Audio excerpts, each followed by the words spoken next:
quero te convidar a abrir comigo no Salmo 73.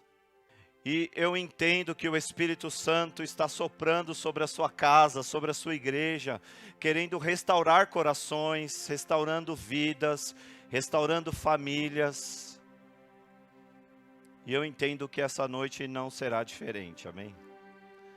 Espírito Santo de Deus, nós te convidamos. Tu tens liberdade aqui, Espírito Santo, de falar com cada um, de ministrar. A nossa oração, Espírito Santo, que o Senhor tome o culto por completo, como o Senhor já tem feito. E eu oro, Espírito Santo, para que a sua igreja seja alimentada e tocada e restaurada. Em nome de Jesus. Nós oramos que à medida que a palavra de Deus for sendo liberada, for sendo pregada, o teu Espírito vá confirmando com sinais, prodígios e maravilhas. Em nome de Jesus. Salmo de número 73. É um salmo de Asaf. Versículo de número 1 diz assim: verdadeiramente bom é Deus. Você pode dizer assim: verdadeiramente bom é Deus para com Israel. Agora você vai dizer o seu nome. Verdadeiramente o Senhor é bom para com Alexandre. Amém? Glória a Deus. Nós precisamos ter uma revelação do caráter de Deus. Entendermos que Deus é bom, que existe bondade nele, que existe misericórdia em Deus, que Ele é bom. É muito mais do que ter bondade, ora tem, ora não. Deus é, em sua essência, em sua natureza, Ele é bom, assim como Ele é amor. A Bíblia diz que Deus é amor. Mas o texto diz: verdadeiramente bom é Deus para com Israel, para com os limpos de coração. Quanto a mim, os meus pés quase que se desviaram, pouco faltou para que escorregassem os meus passos. Irmãos, eu estava meditando nesse texto, e quem estava dizendo isso era Asaf. E quem era Asaf? Asaf era um adorador. Asaf era um homem de Deus, um líder, alguém que ministrava dentro do santuário, dentro do templo. No livro de Crônicas, capítulo 25, você vai ler lá no versículo 1 e 2, que existia um grupo que estava com ele. Então ele era responsável por um grupo, por um turno, onde ele liderava a adoração dentro do templo. Quando você vai para as Escrituras, você vê que Asaf é responsável por escrever 10 ou 11 salmos. Então, ele não era qualquer pessoa, mas era alguém que estava acostumado a servir diante de Deus. Mas agora eu e você nos deparamos com um texto. E ele diz: verdadeiramente bom é Deus. Bom é Deus para aqueles que têm um coração limpo, com aqueles que têm um coração puro. Mas ele diz: mas quanto a mim, os meus pés quase desviou. Asaf chega um momento de sua vida onde ele começa a vacilar em sua fé. Asaf chega um momento da sua história, da sua trajetória de vida com Deus, onde ele quase se desvia, o coração dele se afasta. Eu não sei como você está aqui. Eu não conheço as lutas, eu não conheço o seu pessoal, o seu particular, o seu dia a dia. Eu não sei em que ponto você está da sua fé. E isso não importa o quão grande você é, ou se você é um líder, se você é um pastor, não importa disso. Esse é o tipo de palavra que nos coloca todo no mesmo nível. Porque é assim diante de Deus, não existe crentes VIPs. Todos são sujeitos a tempos de crises muitas vezes. Todos são sujeitos a passarmos por momentos difíceis, sim ou não? Ou isso é só comigo? Mas chega aqui no momento onde Asaf começa a vacilar na sua fé. E a Bíblia diz que quase,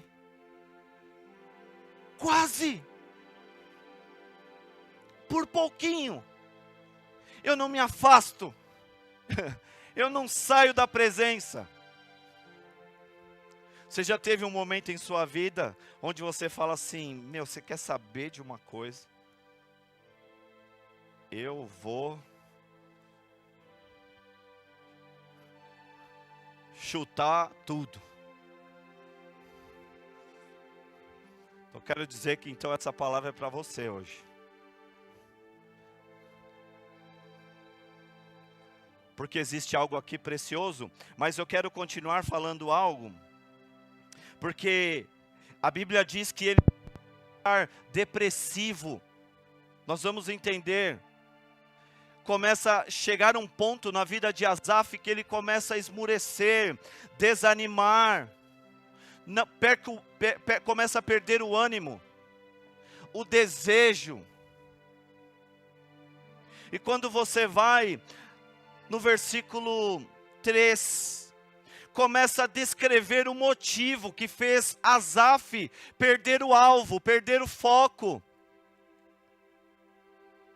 Começa a trazer uma revelação de como, o que aconteceu, que fez Asaf, esse adorador, esse homem acostumado a estar no templo. Meu irmão, Asaf era um ministro de Deus, que as pessoas cantavam os coros que Deus dava para ele.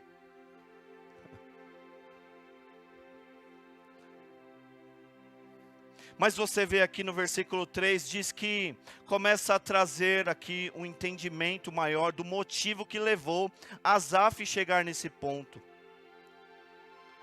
E ele diz, quanto a mim, os meus pés quase que se desviaram, pouco faltou para que escorregassem os meus passos. Pois eu tinha inveja dos soberbos, ao ver a prosperidade dos ímpios. Porque não há apertos na sua morte, mas firme está a sua força. Não se acham em trabalhos como outra gente, nem são afligidos como outros homens. Percebe que Asaf chega no momento que ele começa a traçar comparações. Ele começa a olhar a vida dele, começa a olhar a vida do ímpio. E fala, puxa, eu estou olhando a vida do ímpio, não tem aperto nele, as coisas para ele está tudo certo.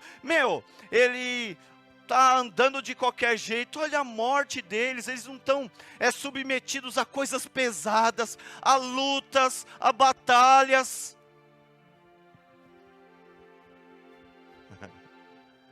Eu acho que Deus está falando aqui. E ele começa a trazer uma comparação da vida que ele vivia, do preço que ele pagava por andar uma vida justa, com o preço que ele pagava por andar uma vida em retidão, e em paralelo ele começa a reparar na vida do ímpio, no estilo de vida que o ímpio tinha. E ele fala, os caras não têm aperto? Está tudo indo bem? Alguém já falou isso alguma vez, irmãos? Não. Não só uma vez. E você vem aqui no versículo 6, ele começa a dizer assim, pelo que a soberba o cerca como um colar, vestem-se de violência como de um adorno. Os olhos deles estão inchados de gordura. O que é isso? Tem cobiça neles. Olha eles desejam um monte de coisa. E ele começa a discorrer detalhes como alguém que estava realmente comparando, observando a vida dos ímpios. E o versículo 7 diz: e os olhos deles estavam inchados de gordura, superabundam as imaginações do seu coração. Olha isso, são corrompidos e tratam de forma maliciosa, falam de arrogância, erguem a sua boca contra os céus, e a sua língua percorre a terra, pelo que o seu povo volta aqui, e águas de copos cheios se lhe espreme. E ele começa a discorrer. Por quê? Os olhos de Asaf começou a reparar a vida de alguém que não servia a Deus. O foco de Asaf começou a ser alterado. Asaf começa a distrair. Diga, distração. Pode ser um problema. Davi, antes de pecar em adultério, foi distraído. Então ele se distrai e o seu olhar começa a se voltar ao estilo de vida de uma pessoa longe de Deus. Só que quando chega no versículo 11, ele chega e diz o seguinte, olha só isso. E dizem, como o sabe Deus? Ou, há conhecimento do Altíssimo? Ou seja, ele está dizendo o seguinte, que os ímpios estão vivendo de uma forma como se Deus não existisse, como se Deus não fosse onipresente, como se Deus não fosse onipotente, não estivesse em todos os lugares, não soubesse todas as coisas. Ou seja, eles estão vivendo de uma forma totalmente desgarrada, longe de Deus. E eu aqui. Quando chega no versículo 12, ele diz, eis que estes são ímpios, e todavia estão sempre em segurança, e se lhes aumentam as riquezas. Cara, parece que quanto mais eles estão pisando no tomate, melhor eles estão andando. Percebe que a Bíblia diz o seguinte, que eu devo fitar os meus olhos no autor e consumador da minha fé. O ímpio não é parâmetro para você. Quem é parâmetro para nós é as Escrituras.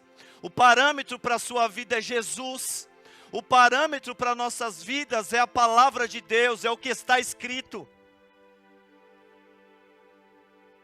Mas Asaf, o adorador, por um momento, alguém que estava acostumado a contemplar dentro do templo as coisas que Deus fazia, mas agora Asaf troca o seu olhar, distrai e começa a reparar no estilo de vida de alguém que está lá fora. Cai na tentação de reparar, de colocar a sua atenção nisso. Eu me lembro, logo quando eu e a Paty nos casamos, e nós nos casamos assim, cheio de dinheiro, sabe? Compra isso, compra aquilo. Não, irmãos, vou passando pela prova, dando glória. Não foi muito simples, não foi muito fácil, talvez como a história de alguns aqui. E eu me lembro que ela atendia um paciente. E sabe, um daqueles dias que você está bem espiritual, sabe? Sabe aquele dia que você está espiritual, você está quase voando assim, ó. Está quase saindo asinha assim. E ela atendia esse senhor por muitos anos. Eu conhecia. E eu me lembro que ela abençoava ele na hora de ir embora. Deus te abençoe, ele nem respondia. Estava nem aí para Deus. Mas ele começava a contar das suas coisas, bem naquela fase, irmãos, que você está vendendo almoço para comprar janta. E ele falava assim, sabe, doutora Patrícia, dinheiro nunca foi um problema para mim.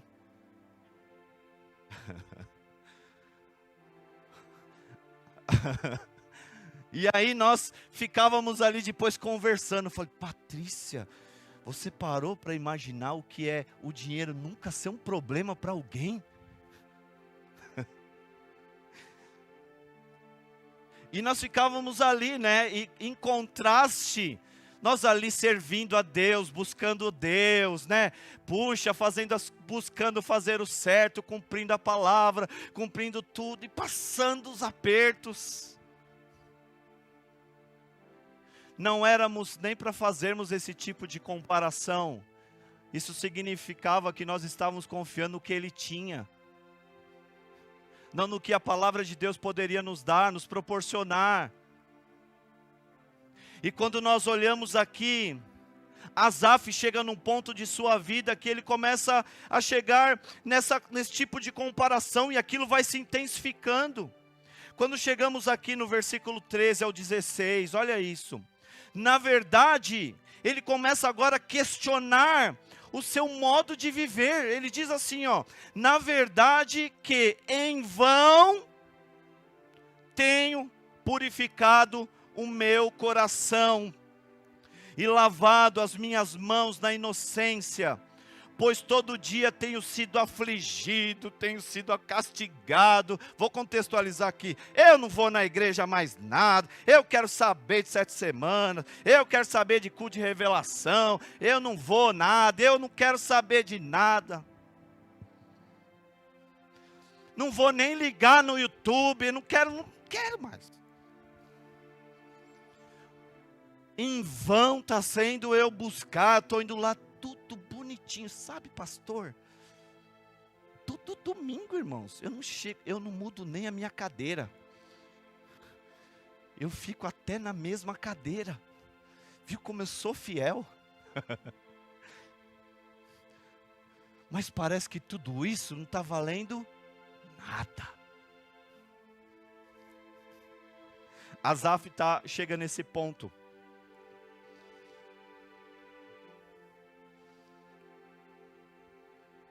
Se eu dissesse também falarei assim, 15, eis que ofenderia a geração dos teus filhos.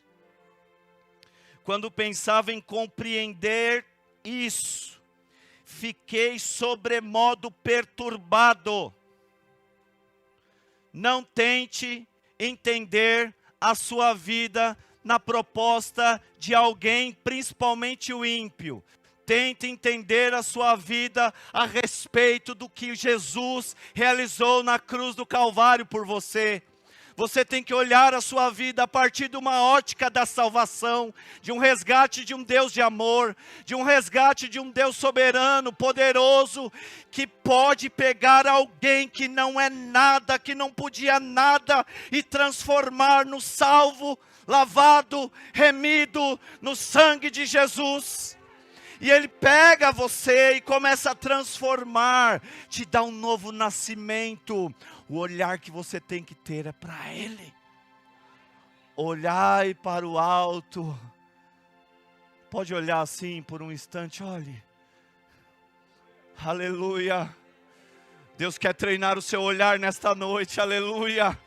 Deus quer fazer você focar novamente, olhar para o alto, porque é de lá que nos vem o socorro, é dele que vem a nossa salvação.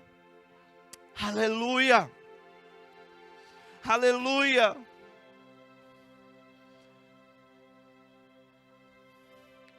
Quando nós chegamos aqui no versículo 17, e eu vibro com esse texto, porque aqui começa a mudança na vida de Asaf. Aqui começa a transformação. O ponto de mudança na vida dele começa exatamente no verso de número 17. Porque ele relatando, abrindo o coração, fazendo as comparações, olhando a vida das pessoas, do ímpio, olhando a vida dele, achando que não vale mais a pena, o coração dele se esfriou. Mas quando chega aqui no verso de número 17, o texto diz assim: diga até, que eu entrei no santuário de Deus. Aleluia, aleluia, aleluia. O tema dessa mensagem hoje é uma experiência no santuário. O texto não diz aqui o que aconteceu ali. Mas eu e você podemos entender o que. Asaf começa a tomar a rota, recalcular a sua rota. Tem pessoas aqui hoje que precisam recalcular a sua rota. Recalcular o lugar para onde você está colocando os seus olhos, recalcular o seu coração, os seus desejos, as suas motivações. E a Bíblia diz que fala assim, que até que eu entrei no santuário de Deus. O que ele fez? Ele entrou na presença de Deus. Ele vai até a presença de Deus. A Bíblia não diz o que aconteceu, mas nós entendemos que ele entra na presença e ele começa agora a olhar novamente para Deus. Asaf voltou para o templo, ou seja, ele voltou a fazer aquilo que ele foi chamado. Asaf voltou para o santuário, seu olhar voltou para o santuário, o lugar onde a glória de Deus se manifesta. E se você entrou aqui nessa noite, talvez com uma última esperança, você fala assim: é a última vez que eu vou lá. Então você chegou no lugar certo, porque Deus está aqui. Eu creio que Deus está aqui, que a presença de Deus está nesse lugar, para restaurar o seu coração. Aleluia, oh aleluia, aplauda Jesus, aleluia, uma experiência. Tudo que eu e você precisamos é de uma experiência com Deus.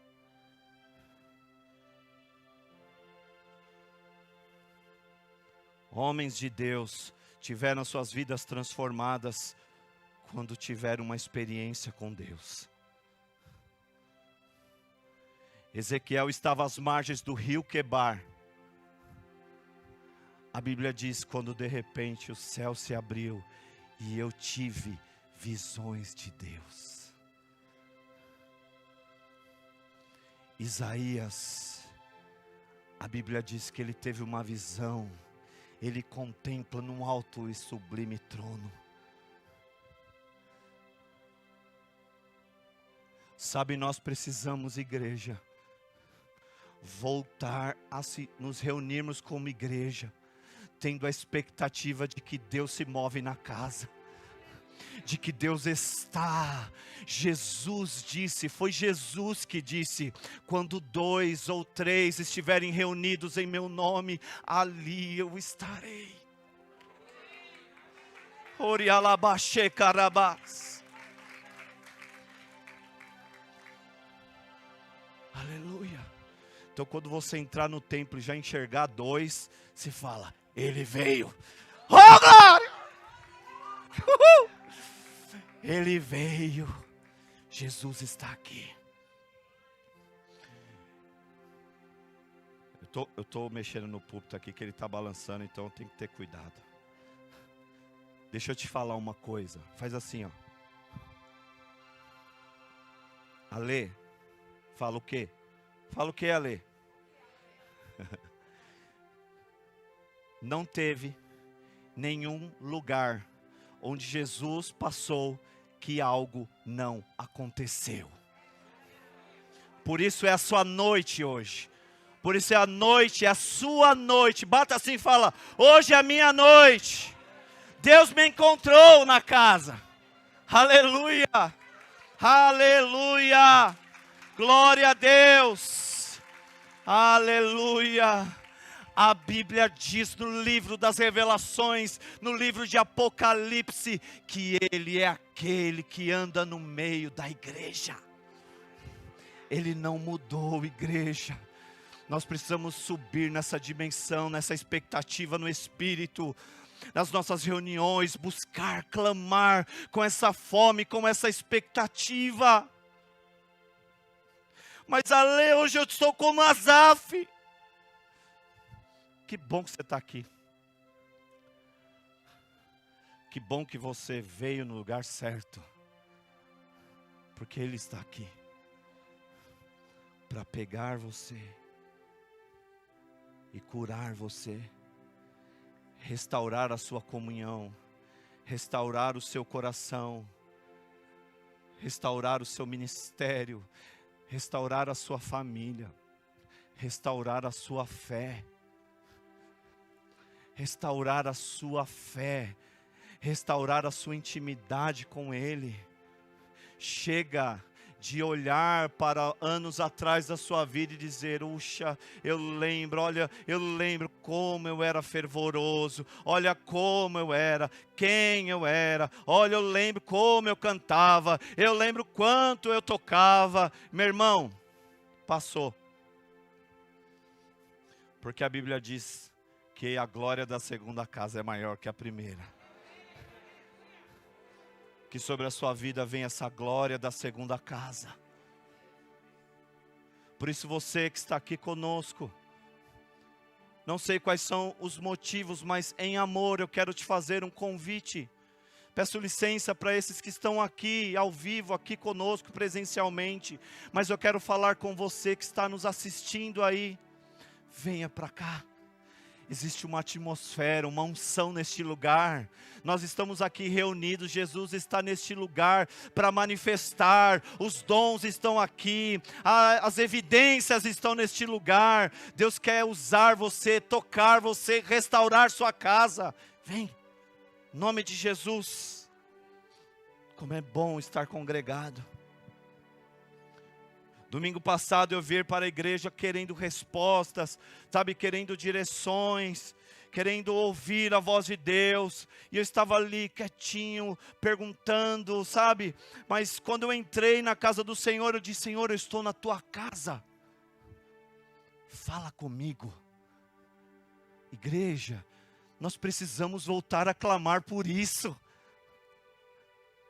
Porque muitas vezes fazemos as coisas no automático. A Bíblia não diz que Asaf parou o ministério dele. Talvez com o coração do jeito que ele estava lá, fazendo. Sim ou não? Fazendo. Mas o coração dele não estava por aquilo que estava dentro do santuário, mas o coração, os olhos deles estavam olhando para fora.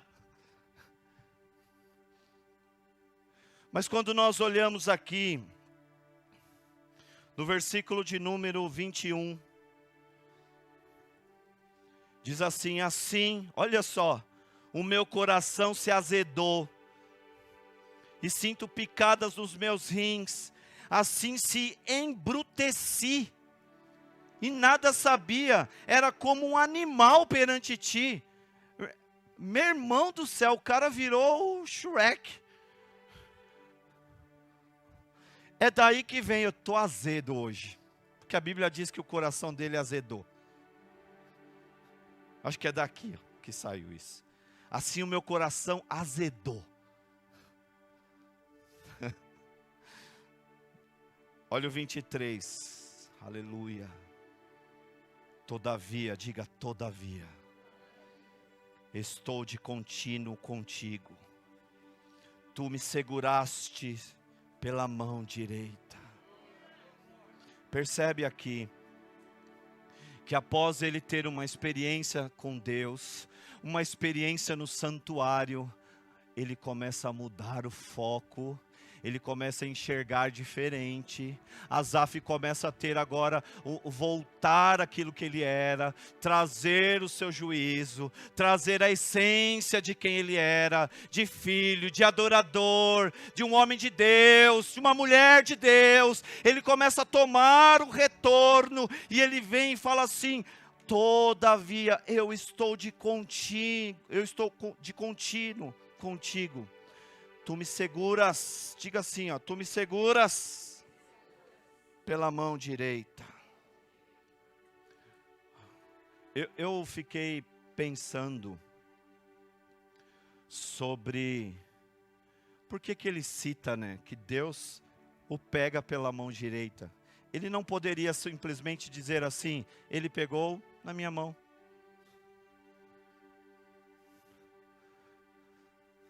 E aí eu fico assim, irmãos. Deus, que negócio é esse? Mas a Bíblia diz algo. Quando eu comecei a estudar sobre isso, a Bíblia me dá... Tem um voluntário aqui, você pode me ajudar, por favor? Vamos, você vai fazer um teatro aqui. Você é Asaf. Eu aqui estou fazendo o papel do Senhor, tá? Só para... A Bíblia está dizendo que que Deus o segurou pela mão direita. Qual é a mão que pegou na mão dele? A mão de quem? De Deus. Obrigado, sua participação foi muito importante. E eu fiquei pensando nisso, irmãos, porque a Bíblia diz o seguinte: que a mão esquerda do Senhor está sobre a minha cabeça, mas a sua mão direita me abraça. Quando a Bíblia diz que fala sobre a mão direita, é a mão que abençoa, é a mão que faz. Por isso que a Bíblia diz o seguinte: aquilo que sua mão direita não precisa saber. A Bíblia diz que Ele nos pega pela mão direita, com sua mão direita fortemente. Não vou ter tempo de falar sobre mãos aqui, mas só para que você entenda, depois você leia lá o texto de Gênesis 48, quando a Bíblia fala que eles começam a abençoar Efraim e Manassés. Um era mais velho que o outro e colocaram ele diante do homem de Deus. E aí ele fala: abençoa, e ele pega vamos ler, vai para Gênesis. Gênesis 48. 17. Você está aqui? Vendo, pois, José, que seu pai punha a sua mão direita sobre a cabeça de Efraim, foi mal aos seus olhos, e tomou a mão do seu pai para a transpor de sobre a cabeça de Efraim a cabeça de Manassés. E José disse a seu pai: não assim, meu pai, porque este é o primogênito. Põe a tua mão direita sobre a sua cabeça. Mas o seu pai o recusou e disse: eu sei, filho meu, eu sei. Também ele será um povo, e também ele será grande. Contudo, o seu irmão menor será maior que ele, e a sua semente será uma multidão de nações. O que ele fez? Na hora que ele foi abençoar, estava o mais velho aqui. De vez ele fazer isso, ele fez isso, ó. Porque o que ele estava dizendo? A mão direita é a mão que libera a bênção maior. Você entendeu o lugar onde Deus estabeleceu você? Por isso que Ele te pega pela mão direita. Sua mão direita está sobre nós. O braço direito do Senhor está sobre nós. Jabes clamou: que a sua mão direita esteja comigo. É a mão que faz. A ótica de Asaf começa a mudar. Nesta noite, meu irmão, o Espírito Santo está alinhando os seus olhos. Aleluia. Ele está alinhando o seu olhar. Diga assim, ó. Pega na minha mão, Jesus. Aleluia. Aleluia. Ori alabaxê cantarabacê. Versículo de número 24. Guiar-me-ás com teu conselho. Olha que esse homem começa agora a mudar o seu discurso. Todavia estou de contínuo contigo. Tu me seguraste pela mão direita. Por quê? Porque ele entrou no santuário, teve uma experiência com Deus. Guiar-me-ás com teu conselho. Agora ele começa a entender que da parte de Deus tem conselho para a vida dele. E agora olha um outro detalhe. E depois me receberás em glória. Meu irmão, eu não sei se você pegou aqui. Porque o texto está dizendo o seguinte. Ele começa lá atrás, olhando para o ímpio, que tudo aquilo é em vão.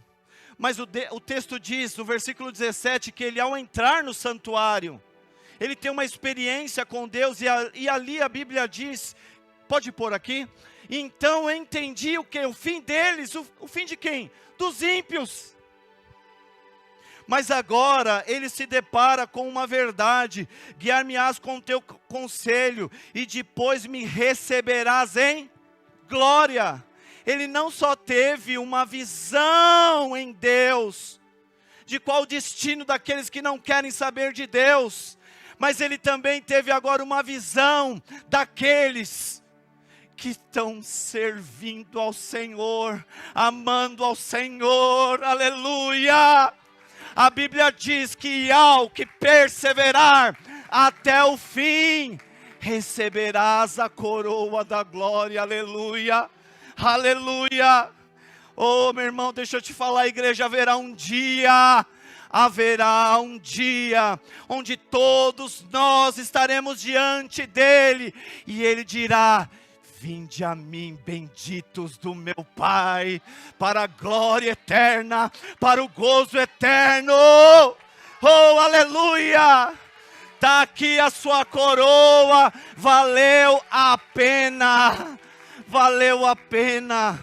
perseverar. Aleluia! A vida cristã, irmãos, seria um tolo aqui dizendo que se nós passássemos por essa vida sem luta. Temos luta. No mundo tereis, mas o que? Ânimo. Vira para quem está lá e fala, irmão, é ânimo. Tem bom ânimo. Eu recebo ânimo. Quem te dá ânimo? Jesus. Aquele que venceu tudo, chama você e te fala: eu venci. E porque você está enxertado em mim, porque você está em mim, a vitória que eu conquistei na cruz do Calvário também é sua. Por isso seu nome você é chamado mais que vencedores em Cristo Jesus. Aleluia, aleluia.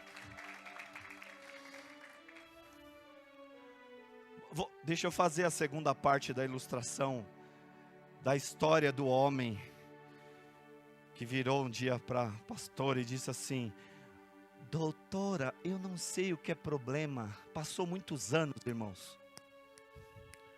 Ela recebe uma ligação. 8 anos depois. Eu estou falando de 8 anos depois. Você pode vir aqui, eu preciso falar com você.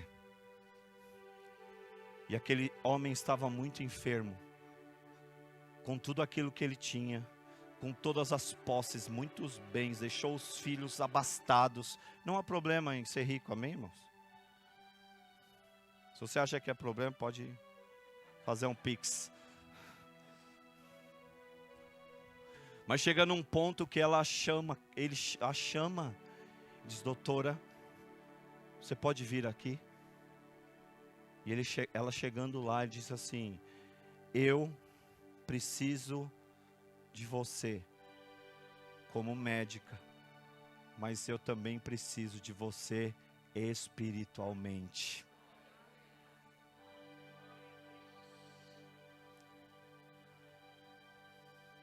E aquele homem aceita Jesus. 15 dias depois, aquele homem foi recolhido para o Senhor, salvo. Mas se o coração dela estivesse preso, azedo, ela não teria o que dar. Percebe que Satanás está distraindo a igreja. A igreja está gladiando, lutando e buscando, olhando somente. Põe assim o dedinho assim, somente. Com todo o amor e respeito, irmãos. Eu estou falando isso com você porque essa palavra é para mim. Eu sou primeiro. Assim diz o Senhor para mim. E existem vidas. O que Deus colocou em você, a verdade que Deus colocou em você, o testemunho pessoal, não importa. Eu só posso falar disso, mas é isso que Ele quer. Para você entregar, porque a verdade que você recebeu e provou é essa que você vai entregar. E as pessoas estão aguardando essa com expectativa. O ímpio ainda, ele nem sabe que está com essa expectativa. E nem sabe o que, buscando para lá e para cá, tentando de vários caminhos, de várias formas, esperando você se manifestar como agente de Deus, como um filho de Deus, para falar um Jesus te ama. É só isso que eu sei fazer, é só isso, glória a Deus. Sabe qual foi a mensagem? Deus te abençoe, fulano. Por muito tempo. Mas ele se lembrou do Deus te abençoe. E aquilo fez diferença em um homem ser salvo. Deus quer restaurar o seu coração porque Ele tem plano para você. Ele quer usar você. Você tem dons, você tem chamado. Há dons e talentos sobre a sua vida e Deus quer usar a igreja para manifestar a este mundo. Diga, eu estou aqui, Ale. Versículo 25. E esse versículo eu vibrei lendo, porque aqui Asaf, meu irmão, ele retoma, a adoração volta ao coração de Asaf. E ele declara: quem tenho eu no céu senão a ti? E na terra não há quem eu deseje além de ti. Rialabaxere cantaralabás. Que o teu coração se volte na sua essência de adorador. Que o seu coração se abra a adorar novamente. Que você se conecte com o seu DNA. Porque você foi criado para o louvor da glória de Deus. O diabo tem mentido para você que você não é ninguém. Mas nós, como uma igreja profética e apostólica, denunciamos o engano e a mentira. Porque vocês são adoradores. A adoração, corre adoração em você. Tudo que há em mim te adora, aleluia. Oh, aleluia! Oh, rebalaxerebas. A minha carne e o meu coração desfalecem, mas Deus. Podemos passar por tempos, irmãos, tristes, mas ele vai para Deus. E olha o que ele diz: a minha carne e o meu coração desfalecem, mas Deus é a fortaleza do meu coração e a minha porção para sempre. Percebe que ele toma um caminho agora de restauração. Ele sabe o lugar onde ele é restaurado, porque ele teve uma experiência no templo. Sabe, irmãos, tem hora que nos abatemos, travamos lutas. Eu também tenho lutas. Muitas lutas. Por muitas vezes você não sabe o jeito que subimos aqui tremendo. E quando você sai daqui você fala, obrigado Senhor, porque é Deus purinho. Porque a gente não tem nada, eu não tenho nada para dar. Eu não tenho nada para dar para ninguém. É Deus que tem para te dar. É Ele que faz, é Ele que opera, é Ele, é Deus, é Deus, é Deus, sempre Deus. Aleluia. Pois eis que os que alongam de ti perecerão. Eu não sei se você está longe de Deus, mesmo estando dentro da casa, mesmo estando servindo, mesmo dando o seu dízimo, mesmo cantando, mesmo pregando, mesmo. Mas é uma noite de voltar. Pois eis que os que se alongam de ti perecem. Tu tens destruído todos aqueles que se apostatando se desviam de ti. Mas Asaf termina. Olha o versículo 28. Mas para mim, bom é aproximar-me de Deus. Mas para mim, bom é aproximar-me de Deus. Pus a minha confiança no Senhor Deus, para anunciar todas as suas obras. Aleluia. Aleluia. Glória a Deus. Eu quero orar com você.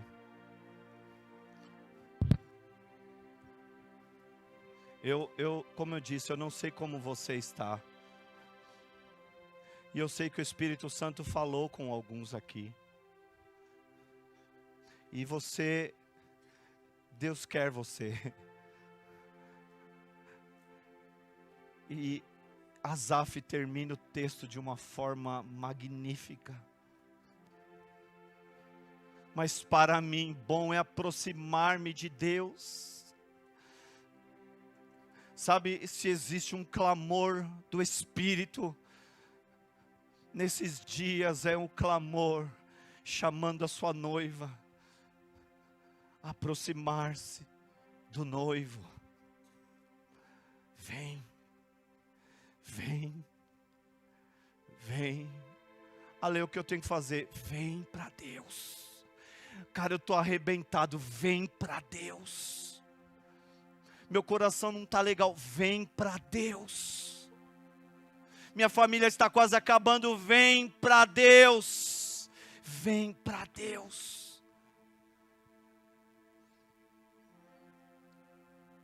E eu quero te convidar a curvar a sua cabeça, a fechar os teus olhos.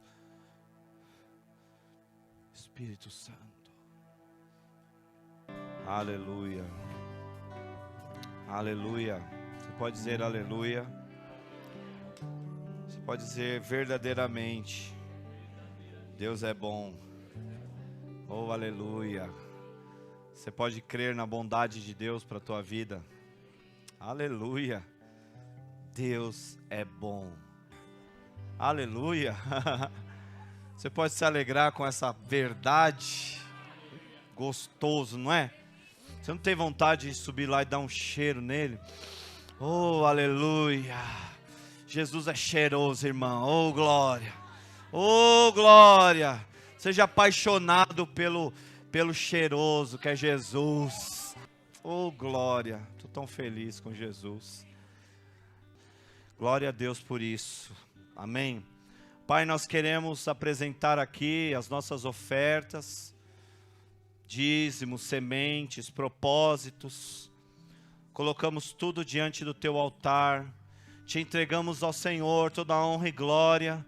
Multiplica, superabunda na sua casa, Senhor. Nós oramos também que sobre a tua igreja, sobre o teu povo, sobre as famílias aqui representadas, sejam todos supridos, providos pelo braço do Senhor, pela mão poderosa do Deus vivo.